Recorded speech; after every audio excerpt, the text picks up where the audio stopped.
All right, guys, PSA programming announcement. Hopefully you guys will like this. I think it's going to work out. I'm going to start putting the podcast up the night before instead of on 9 a.m. in the morning. I notice a lot of people like to watch the show after, 6 in the afternoon. So I noticed that a lot of the viewers and listeners be on later on that day. So I will have it up the day before now instead of 9 a.m. every morning. So starting on Monday, which is, what day is that? That is going to be the 12th of September. I'm going to have the show up early the day before instead of having it up at 9 in the morning. So hopefully you guys can check out the show the evening and you can listen to it throughout the day. But I know a lot of people usually like to watch the show prior to that. So hopefully you guys will enjoy that. I think it's best for the viewership and the listenership. All right, y'all. You guys enjoy the show.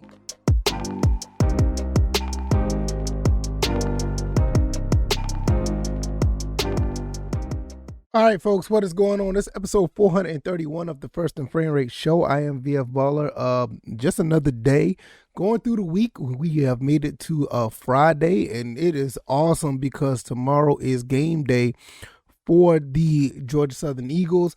I want to do a pregame observation. I really do, but I'm getting really close to that. I'm probably going to have that up tomorrow for just a regular video, so it's not going to be a podcast episode. If you want to check that out, come on over to the First and Frame Rate's YouTube or Rumble channel, and I will give you my complete analysis of the game. But if you've been following me throughout the week, you kind of know where I'm headed at. I'm already biased. I already feel like Georgia Southern's going to win, but I'm going to give you the reasons why.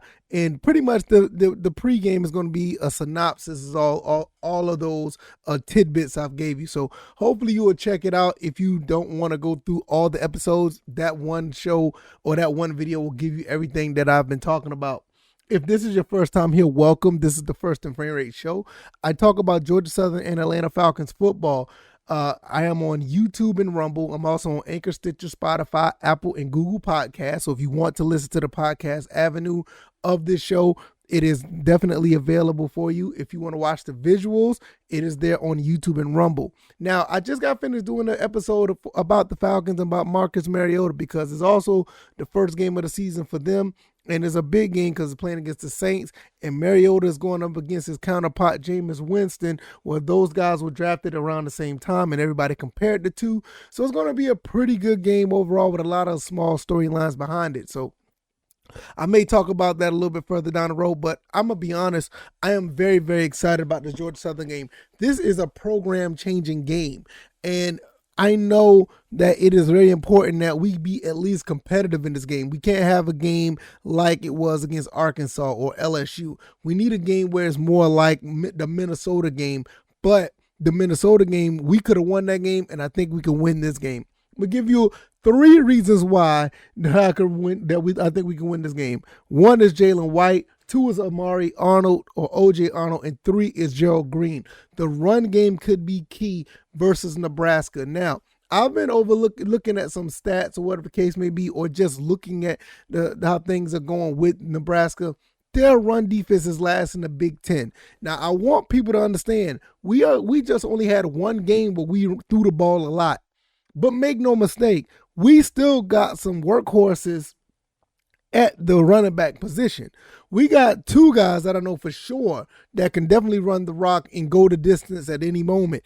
And Amari Arnold, OJ Arnold, he has shown that he can run with the big boys as a true freshman. So we got 3 guys. The 3 reasons why I feel that this could be an issue. And one reason why I said that is because it's a possibility that's going to be raining. I heard as much as 70 to 75% chance of rain. So might be a good idea to run the ball more instead of putting the ball in the air because, the ball gets slippery. You want to get away from turnovers. Now, I also can say that running the ball can cause turnovers as well, but we just got to find a way to hold on to the ball. Go down if need be. Make sure that we don't let the ball slip out of our hands while we're running or let anyone strip the ball away. So with that being said, our 3 running backs that are out here, maybe even 4 in some cases because we do have Terrion Dixon, we can run the ball very well. Make no mistake, Georgia Southern they've known for running the ball. And we could be a run-first team if need be. Now, should we be a run-first team? No. I know you're probably thinking, hey, that makes no sense. You just said we have a three-headed monster. We should be able to run the ball very well, and we should be able to run the ball down the throats because they're last in the Big Ten. Yes, but we should not run the ball first because everybody still thinks that I ain't going to say everybody, but maybe 80% of people still think that we're a run-first team. They're probably even looking for that. Let's stretch this team out with the plays that we did last week with Morgan State. Then hit them with the running game when we have them stretched out. This is a recipe that we could be very successful with if done properly. Shout out to Sam Kinison. He's wearing number 0 this week. Phenomenal player. One guy that I know that have actually been putting in the work ever since he got here. I was a little down on him because I'm gonna be, I'm not, I'm a rah-rah guy for Georgia Southern, but I wasn't down on him, but I was upset at him when he fumbled that ball against FIU because the time he fumbled that ball against FIU, that's when you really knew that the season was going downhill from there. Cam Ransom got hurt. We didn't know what we were going to do with the football or whatever the case may be. And he went in, was about to score. Sam Kinison ran the option, fumbled the ball, and that was the beginning of the end. But nevertheless, he's definitely redeemed himself. Did you see game 1? 7 catches for 99 yards. He was a monster. And not only that, the things that he's done throughout the week garnered him number 0. So it's going to be a beautiful thing to see him go out there and represent at the highest level. So I want to see them spread the ball around. Give the ball to guys like Sam Kinison. Give the ball to Amari Jones, J.J. McCaffrey, all the other receivers that we have, Jeremy Singleton. I even want to see Marcus Sanders catch the ball 1 or 2 times. I want to see the ball get spread out. And then when they know they got to cover all of that, that's when we hit them with the run. I don't think anybody want to touch Jalen White when he's out in the open, and I don't think they could catch any other 2 guys if they're in the open. So we have a really good shot. I want to run this by you guys for a little bit. I saw this on thejournalstar.com. They sit last, Nebraska sits last in allowing yards per carry at 4.86. They're second to last in the running, allowing 5.5 runs per game of 10 yards or more. So that is 5.5 runs. That is 5 runs of 10 yards or more in a game.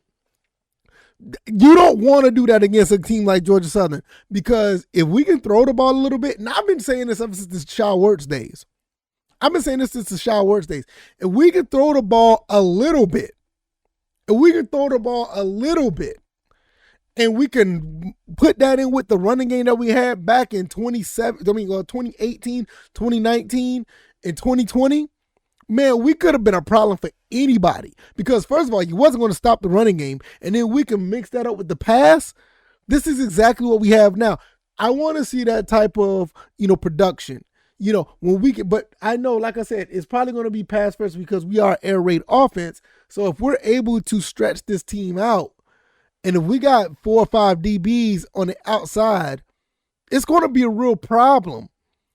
It's going to be a real problem for the defense because once we start running the ball up the middle or just running the ball in general, these guys we can push some couple of guys around. They don't want to touch these guys, especially late in the game. This is why it's very important that we should be able to, establish some type of production where we keep the game at least close. Because in the fourth quarter, nobody's going to want to touch any of these guys, especially Jalen White. No, they're not going to want to touch him at all.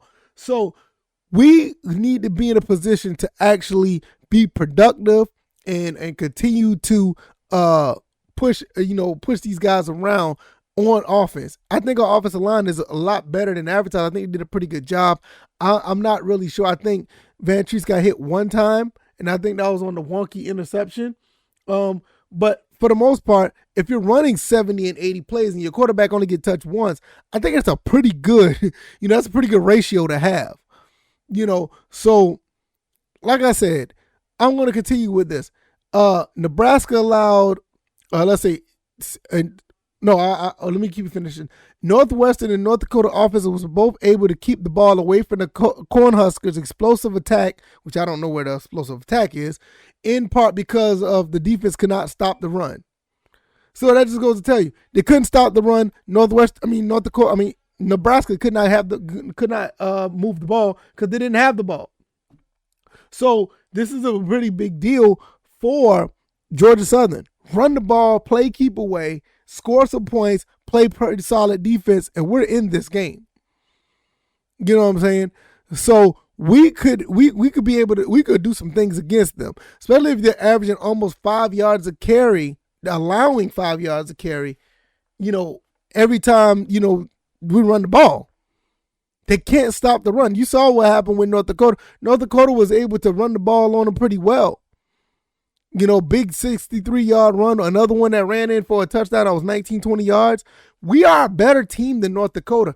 I believe that if we continue to play our game, and if they haven't not really fixed their issue with their weaknesses, I think we have a really good shot at this.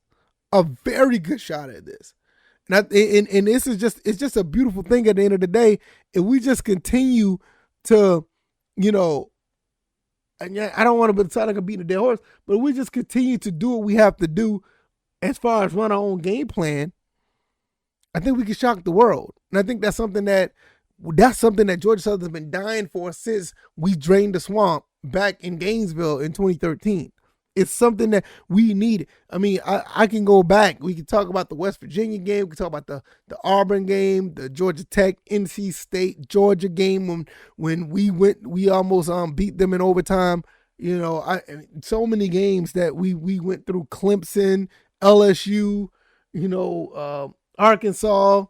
I mean, the list can go on and on, but this is the game. This is the game that we have a really good chance to do so because we haven't leaned on a run game, but if we have to, man, if we really get the ball rolling like we can do in the running game, it could be a really big problem for Nebraska.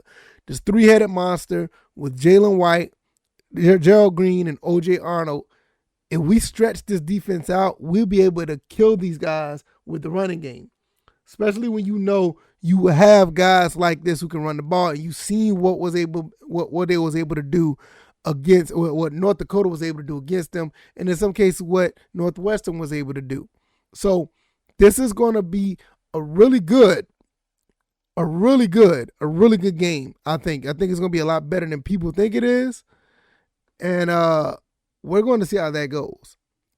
I can't wait to see how this plays out because I am yearning for a Power 5 win. It's been too long. It's been way too long. It's time to get another one. If you like this commentary, hit the like button, share this podcast, subscribe to the channel if you haven't already. Look, man, one more day. I'm going to do a pregame show. We're going to be talking about some Georgia Southern football. I still haven't forgotten the Atlanta Falcons. We're going to talk more about the Saints and what we can do against them.